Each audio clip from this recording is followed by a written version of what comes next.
नमस्कार दोस्तों। Electoral bond मामले पर एसबीआई द्वारा 30 मार्च तक का वक्त मांगने वाली अर्जी को सुप्रीम कोर्ट ने रद्द कर दिया है। साथ ही सुप्रीम कोर्ट ने एसबीआई को डायरेक्शन दिया है कल यानी कि 12 मार्च तक इलेक्टोरल बॉन्ड से रिलेटेड सारा detail election commission of India को सबमिट करना है। साथ ही इलेक्शन कमीशन ऑफ इंडिया को भी डायरेक्शन दिया है एसबीआई द्वारा जमा किया डाटा को सारा डिटेल वो 15 मार्च के शाम 5 बजे तक पब्लिश कर दे। एसबीआई ने अपने दलील में कहा कि यह एक उल्टा प्रोसेस है जिसमें हमको हर एक बॉन्ड को जो उसका डिटेल से मैच कराना पड़ेगा। ये एक लंबा प्रोसेस है और इसलिए हमको थोड़ा टाइम चाहिए, जिस पर सुप्रीम कोर्ट ने क्लियरली कहा कि हमने आपको जो है डिटेल्स मैच नहीं कराने बोला, हमने सिर्फ आपको बोला है आपके पास जो डिटेल है उसे आप इलेक्शन कमीशन ऑफ इंडिया को सबमिट कीजिए।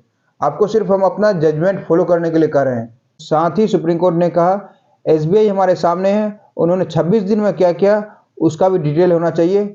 आपने हर एक इलेक्टोरल बॉन्ड परचेजर का केवाईसी कराया था तो आपके पास सारा डिटेल है, ना का सवाल ही नहीं होता है।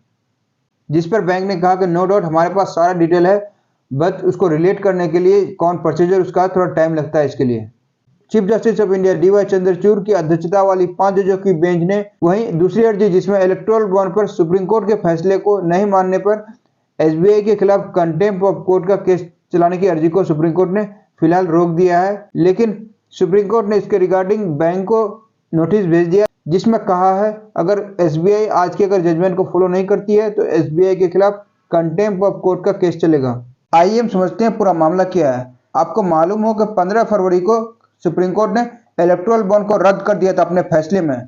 साथ ही सुप्रीम कोर्ट ने कहा था ये कॉन्स्टिट्यूशन का वायलेशन करता है और ये एक मेथड है जिसके थ्रू जो है कोई पक्ष लेने के लिए गवर्नमेंट को सपोर्ट करता है। ये सरासर गलत है। इसके अलावा सुप्रीम कोर्ट ने अपने जजमेंट में एसबीआई जो सिर्फ एकमात्र बॉडी है जो इलेक्टोरल बॉन्ड इशू करता है उसको डायरेक्शन दिया था कि वो 6 मार्च तक अब इलेक्टोरल बॉन्ड से रिलेटेड सारा data election commission of India को सबमिट करे और इलेक्शन कमीशन ऑफ इंडिया को ऑर्डर दिया था 13 मार्च तक इलेक्टोरल बॉन्ड से रिलेटेड सारा डाटा पब्लिश करे।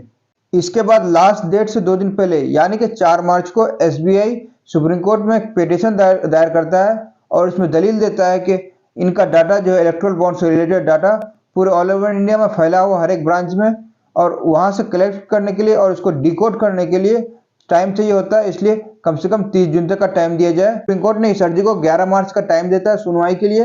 एसबीआई के पिटीशन के खिलाफ एसोसिएशन फॉर डेमोक्रेटिक रिफॉर्म्स एक एनजीओ ने सुप्रीम कोर्ट में पिटीशन डाला और उन्होंने सुप्रीम कोर्ट में कहा कि एसबीआई ने सुप्रीम कोर्ट का फैसला नहीं माना, इसलिए उसके खिलाफ कंटेम्प्ट ऑफ कोर्ट का केस चलाया जाना चाहिए। जिसके बाद चीफ जस्टिस ऑफ इंडिया ने भी इस पिटीशन को रजिस्टर करने के लिए कहा और इसकी भी सुनवाई 11 मार्च को एसबीआई के पिटीशन के साथ सुनने की बात कही। जिसके बाद 11 मार्च को दोनों पिटीशन की सुनवाई हुई और उसमें सुप्रीम कोर्ट ने आज अपना फैसला सुनाया।